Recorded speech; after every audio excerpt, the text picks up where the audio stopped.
Сәлем баршаңызға достар, менің арнама қош келдіңіздер. Мен сіздермен бүгін балалар сүйсініп жейтін өте тойымды мини-пай с мясом, яғни тауық еті қосылған мини-пай рецептісімен бөлісетін боламын. Видеоны соңына дейін көріп, менің арнама тіркеліп, лайк басып, комментарий жазып, мені қолдап кетіңіздер.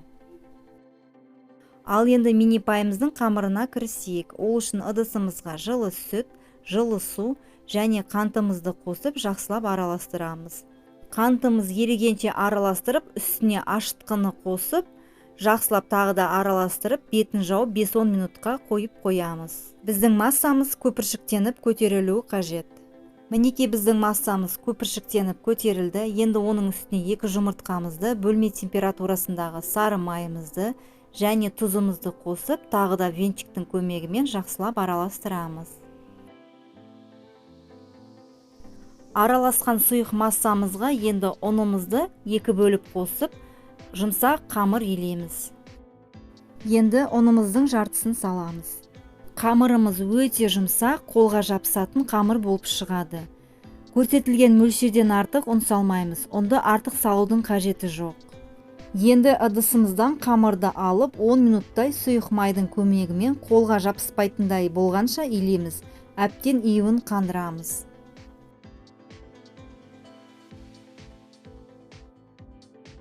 Мінекей қамырымыздың июін әбден қандырып 10 минуттай иледім. Ыдысымызды сұйық маймен майлап, қамырды қайтадан салып, бетін жауып, жылы жерге 1 сағаттай қоямыз. Қамырымыз ашығанша салмамызды дайындаймыз. Ол үшін мен тауықтың етін алдым. Сиырдың фаршын алсаңыз да болады. Және пиязымызды ұсақтап турап, картошкамызды да ұсақтап турап, тұз, бұрыш қалауыңызша қосып, жақсылап араластырамыз. Міне салмамыз дайын болды. Дайын салмамызды бір шетке қоя тұрамыз. Міне қамырымыз ашып дайын. Менің қамырым биік болып көтерілді, ол жері видеоға түспей қалды. Енді дайын қамырымызды видеодағыдай 10 бөлікке бөліп аламыз. Менде әр қамырымыз 130 граммнан шықты. Сіздерде осындай таразы болмаса, көз мөлшерімен бөліп алсаңыздар да болады.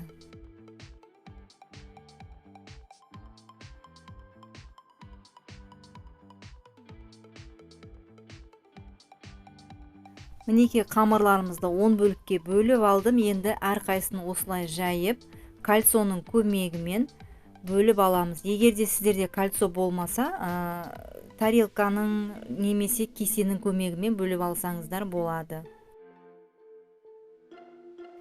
Мінекей осылай бөліп, дәл видеодағыдай екінші бөлігінде жайып, домалақтап жайып аласыздар да, оны да кішкентай кальцомен немесе кішкене кесемен бөліп алсаңыздар болады.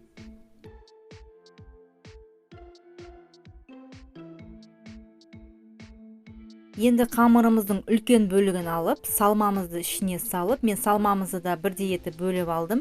Үстіне кішкентай бөлігін салып, видеодағыдай түйіп шығамыз. Астыңғы бөлігі үлкендеу болғандықтан, үстіндегі кішкентай бөлігіне жақындатып, үстіп түйіп шығамыз.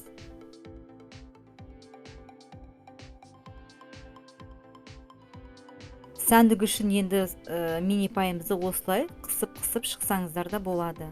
Мінекей сіздерге жақыннан көрсетейін. Үлкен бөлігіне тағы да салмасын салып, үстіне кішкентай бөлігін салып, осылай бір-біріне біріктіріп түйеміз.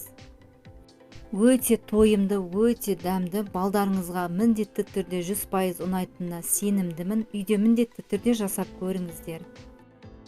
Қыздар, енді екінші түрін көрсетейін сіздерге. Ол үшін тағы да осылай үлкен бөлікті етіп кесіп аламыз да, салмамызды саламыз.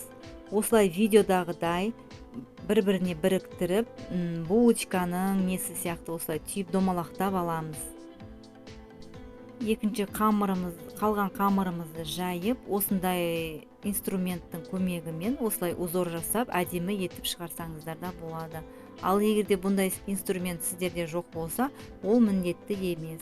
Бұл аспап кез келген кондитерлік дүкендерде сатылады. Мінекей мини-пайларымызды түйіп шықтым. Осылай қалған қамырды мен гүлді етіп бетіне сәндігішін қойып шықтым. Бетіне жұмыртқаның сарысын жағып, ақ күнжіт қара күнжітті сәндігішін дәмін келтіру үшін сеуіп шықтым. Енді осы мини пайларымызды алдын ала қыздырылған 180 градус пеште 35-40 минут шамасында пісіріп аламыз. Пісу уақытын пештеріңіздің ыңғайына қарайсыздар. Беті әдемі болып қызарғанша пісіріп аласыздар. Сондай-ақ достар, менің арнама тіркелуді ұмытпаңыздар. Менің арнамнан көптеген тәттілердің рецептісін көре аласыздар.